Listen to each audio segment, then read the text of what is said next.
Thank you so much for being on board the Transatlantic. You are one of the best recruiters out there, and I'm really, really happy that you are here with us.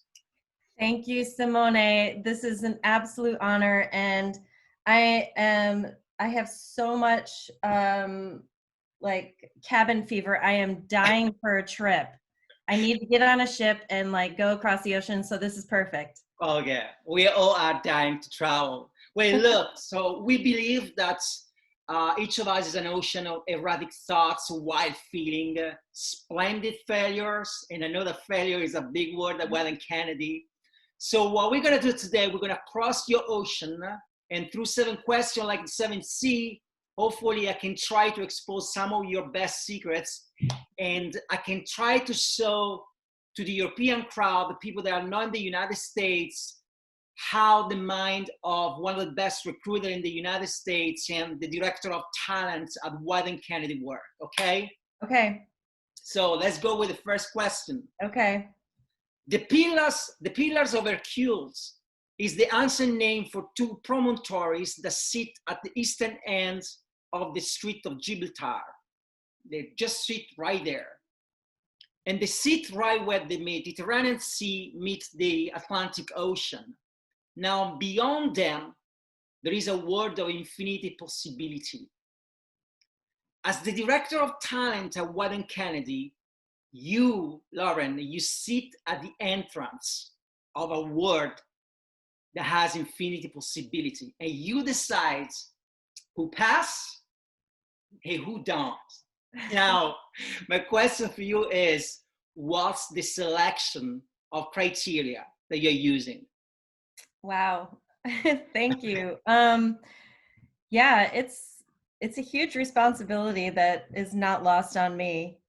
Look, I am asked this question quite a bit. I think if I had to narrow it down to, it would come down to 2 things. It would be prolificness first and foremost, and secondly, it would be spark. I would say prolificness and spark are the 2 most important qualities that we need to see in someone's work. Now, when we hire somebody, I get a brief the same way a creative gets a brief. So it does sort of change. There's always the prolificness and spark, but like, for instance, if I need a copywriter for our Old Spice team, then the criteria starts to get a lot more specific. It's like, we need somebody that writes funny, that knows comedy. Sometimes if we know we need people that are going to work on Nike or P&G, we need people that are very good at doing a passionate voice. Sometimes we need people that can do both. So that, the thing I think people forget is that I have to connect every hire to a business need. And so the criteria changes with each hire depending on what that business need in the moment. But universally, we have to see prolificness and spark. That is one of the best answers I ever received from a recruiter. That's why I'm happy that you're here, because even from the answer that you gave me, I can tell that it's so clear in your mind, like this selection of criteria. So thank you so much. We're going for the second question. There is something undeniable romantic about tossing a message in a bottle into the ocean. Now, I don't know if you know this, but the oldest message in a bottle that was ever found was scrawled by Captain Hunter Brown by the Glasgow School of Navigation and was sent into the sea in 1914. Now check this out. In 2011, an Irishman, a fisherman, found this bottle. You, Lauren, if you had to send a bottle in a message to someone across the Atlantic, is gonna pick up this bottle, what would you write inside? I would say respect yourself. And the reason why is because I see a lot of creative people getting in their own way because they're afraid. They have too much fear and anxiety in order to spend time with themselves to cultivate their talent, their own talent. I think that it is the responsibility of every individual to like help themselves become the best creative they can be. Of course, like there's a system, which is your employer and your job. There's so many other things that will help you get better, but really you have to, it comes down to you. And I think that creatives that don't have self-respect end up getting in their own progress, getting in the way of their own progress. So there's something about that I've just been thinking about a lot and noticing a lot. Like, I just think that creatives need to go easy on themselves, take care of themselves, respect themselves, so that they can be the best possible creative that they could be. Respect yourself is one of the best advice that you could give like to a creative. I totally agree. I mean, like talent is so fragile. I mean, we creative, like, you know, our mind is very fragile, even if it looks like solid from the outside. So to respect and protect the little time that we have is paramount. So thank you so much for saying this and articulating this so well. Yeah. Third question. Now, there is a lighthouse that is a one-of-a-kind lighthouse. I'm actually a big fan of lighthouse. I live by one of the best lighthouses in California, on the Redondo Beach. Palos Verdes, actually, I'm sorry. Anyway, this lighthouse is called White Shoal Lights, and it's in Michigan. Now, it's the only lighthouse in the US that is painted like a barber pole. Crazy, huh?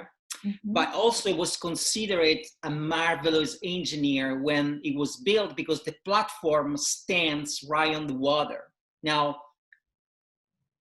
let's do this analogy. Wieden Kennedy is most likely the best lighthouse for creative work out there. Now, it's not painted like a barber pole, but I'm sure it doesn't lack originality. You have been at Wieden Kennedy since like 2003. My question is very straightforward. How the hell do you keep it weird? Such a good question.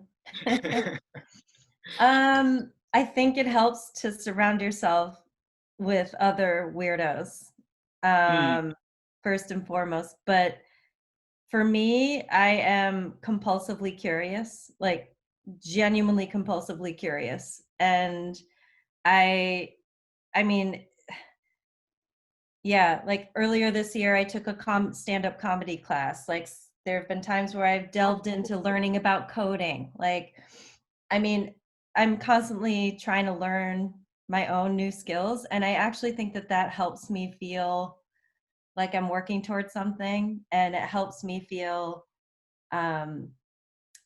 I don't know, I guess I never thought about weird, but I think it does sort of keep me interested in myself or interesting or like, you know, and I think I think curiosity is how you stay weird. Go and you know, one of the things I read once was that the more obscure your creative references can be, the better creative you'll be. Like the more, like if you just totally geek out on the weirdest like film director and you just watch like their whole body of work, that's going to get into your imagination and influence your work in a way that no one else will see because it'll pass through your filter and your personality. And so I think just curiosity, like always digging and like putting art in your brain, like really helps. I can relate to that. There was a year in my life when I was young. I was 17. I was living in Rome, and like, you know, and I used to spend like long nights just renting like VHS. At the time there was VHS and watching movie after movie, like, you know, from 1 o'clock up until like 5 o'clock in the morning. That's how I get like to develop like this great love for movies, and like I think that stay curious in a very obsessive way, obsessively curious. It's really good, and like it's a trait, it's a common trait like for creative. Fourth question. Being at the sea has always been a job where you meet many cultures and new people. As a recruiter, you spend most of the time at sea fishing for the best talents. Now, you have been at the sea for quite a while. I mean, it's like you are the ultimate sailor out there. What's a day like in on the ship of Wieden Kennedy? Just like, What is your day like? So for me, I mean, I wake up and I stretch and run every morning. So there's that. But after that, there's two things that I'm doing all the time, every day. It's kind of like a river that's always flowing. One is researching. So I'm Okay. just always looking for people at different, like in literally 20 different places. There's not one place to go to find creatives. But I'm always just trying to find people. So I'm always researching and I'm always answering emails. It's like, those are the two things that are always happening for me. But I answer to 3 teams. I answer to the creative department, I answer to our agency leadership, and I answer to my fellow recruiters. So there's also like all that team communication that's always going on. So I'm busy. Even when we're not hiring, I'm doing all that stuff. That's great. That's great. Fifth question. We're going great. I mean, your ocean is beautiful. It's very, very, very, very deep. among the list, among the list of the 21 most weird things that you can find at the bottom of the ocean, some of them are a 10,000-ton ferry, a train from the 1850, and last but not least, Apollo 11 rockets. Can you believe that? It's crazy. The ocean swallow everything. Now it's the big black hole of the universe that lives under the water. This is gonna be sad, but it's reality. In the US, only this year, 2020, because of the pandemic, roughly 50,000 people have been swollen into this big black hole. We lost a lot of talents. Mm-hmm. If we were to get down deep into this hole and try to help them resurface, it will take years. Years. It's heartbreaking just to think about it. Yep. My question for you is, what is the single best piece of advice that you can give to someone at this very moment, which is one of the toughest moments we have been going through? Yeah, I would say every single day, practice a creative skill, whether you're employed or not. You have to develop a creative practice, full stop. And if you spent this whole time during the pandemic learning how to illustrate, great. It doesn't even have to connect with the thing that you want to do. But I do think that nothing matters more than creating and having a daily practice of it. That's like, you know, I think that's going to be a matter of survival for everyone. I think it'll pull people through and it'll position you better for when jobs come back, because your body of work is going to develop. And it's really just the practice part of it is really important, because that'll help you get prolific. It'll help you get strong. It'll help you build your muscles to be a really, really great creative that has a lot of output. And if it means saying, okay, for the next 3 months, I'm going to write 1 comic a day, or I'm going to paint 1 painting a day, or I'm going to write 1 song a day, or I'm going to write 1 essay a day. Like, it doesn't even matter what the thing is. Just do it consistently every single day. This is a great advice. You know why? Because the American mindset towards creativity is totally different from the European mindset and the Italian mindset. So this is something that I try to communicate to my students when I do classes, and like I found so important to truly like do one thing creative every day to keep your mind like, you know, on the edge, to keep your mind like active and brilliant. And thank you so much for this. Sixth question. In 1998, Victoria Murden was hired by an Italian company to row solo across the Atlantic. Now, while on her journey, her boat capsized. For those who don't know, capsized means like completely tilted.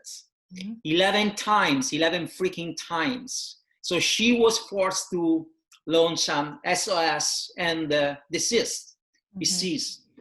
So in 1999, exactly 1 year after she failed, she did it again. And guess what? She did cross the Atlantic solo. Now she's the living embodiment of perseverance. Girls don't quit. My daughter always go around with a shirt that say girls don't quit. Now, perseverance is a word that comes in mind when I think of Wieden Kennedy, and I'll tell you why. There must be a lot of people out there that knock at your door, not just once, but twice, 3, 4, 5, 6, 7. Is there a limit? I mean, is there really a limit how many times I can knock at your door and ask you to get on board? Or there is no limit? What's the perseverance that people show to you? There's no limit. Like, no way. There's Glad to absolutely hear no that. limit. No, I mean, I think that, look, the honest truth is we do find most people through a proactive research, but that doesn't mean that we're closed off to the people that are hitting us up. So no, there's no limit. I mean, I think that doing it too frequently is a bit of a problem. Like when somebody's emailing every week. Right. So, you know, use your intuition to understand, like space it out, like, you know, a couple times a year, like once every quarter, you know, just checking in. And no, there's no limit. People can do it for decades as far as I'm concerned. I like to hear that because there's a lot of creative that desist after 1 or 2 attempts, and maybe like the CDN go like too far from them. And like when you're a junior, you know, like the confidence is not formed and you may like, you know, desist. And I don't want that to happen, you know, because the creative mind is like a continuous process. So if you practice, as you say earlier, you can get to a certain level. And so you never had to quit. Great. So the last question is a question that we ask to all our guests. And it goes like, for all our guests, there is a question, and it's about the wind. So if there was the name of a wind that blows your sail, what would that be? I think the name would be, I think I would name her Gilda. Gilda. Wow, Mm-hmm. that's interesting. Can you tell me why? Well, if I had to pick a muse, at least right now, there's one muse I often go back to, and it's a comedian from the 80s named Gilda Radner, because she's so silly and creative. And she is just someone that I grew up watching and have always adored. And I think that, and she has a very wide range. And I don't know, I just think that she reminds me to never take it too seriously, and yet also be like totally weird and creative. So yeah, I love the name Gilda. I love Gilda It's a Radner. great name. It's a great name. Yeah. Look, Lauren, I didn't know how to thank you. I mean, it's like, I know that your schedule is super busy, but I'm so glad that I finally met you. I mean, we've been in contact for quite a while. It's the first time that I met you in person. I mean, in person, virtually. Mhm. So thankful. I mean, this is great. This is one of the greatest episodes for me because it truly shows how things work at one of the best agencies on the planet. So thank you so much. I'm so honored to be here. Thank you so much for inviting me on this transatlantic journey. It was so fun. It was so fun. This is the best thing ever. Thank you. Thank you.